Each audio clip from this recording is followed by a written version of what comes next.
ഞാനിപ്പോ നിക്കണത് എന്റെ നെയ്മുളകിന്റെ അടുത്താണ്. അപ്പൊ 3 വെറൈറ്റി നെയ്മുളകാണ് ഞാൻ നട്ടേക്കണത്. HDP ചട്ടികളിലാണ് നട്ടേക്കണത്. കണ്ട, അപ്പൊ നെയ്മുളക് എന്ന് പറഞ്ഞാൽ കണ്ടില്ലേ, ഇതേപോലെയാണ് മുളകുകൾ ഇരിക്കുന്നത്. നല്ല ചുളിവുള്ള മുളകുകളാണ്, വലിപ്പമുള്ള മുളകുകളാണ്.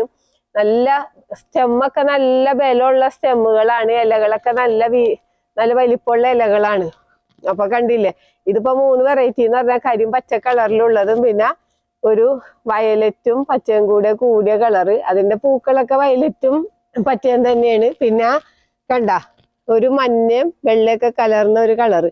ഇതേപോലെ കൊലകളൊക്കെ ആയിട്ടും നിറച്ച് കായ്ക്കണ ഒരു മുളകാണ്.